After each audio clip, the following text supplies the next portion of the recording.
Here, we'll look at a three-tiered model, often depicted as a triangle, as one example of how a tiered framework can be used as a school-wide strategy for instructing all students.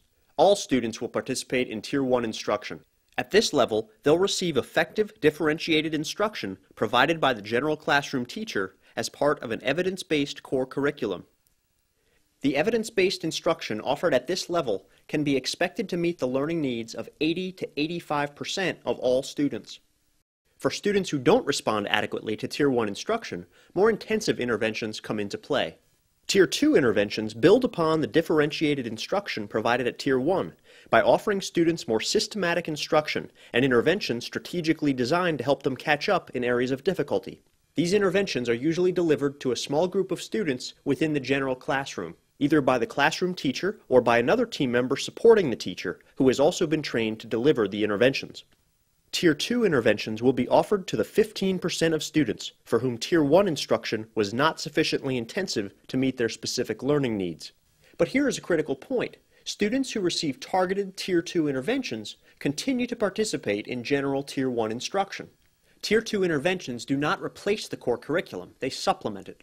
For example, Dennis has been selected to receive Tier 2 interventions based on the results of recent reading fluency data.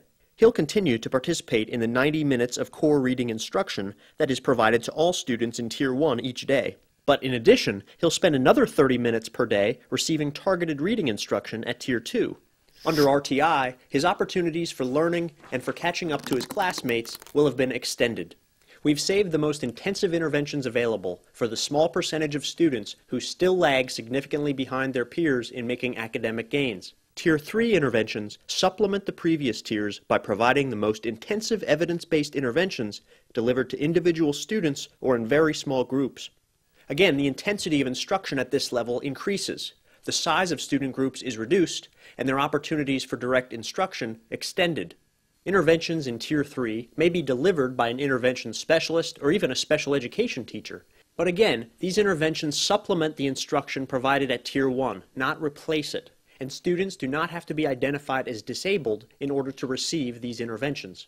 Only about 5% of all students will require these intensive Tier 3 interventions. Of these students, only a portion may go on to require special ed services.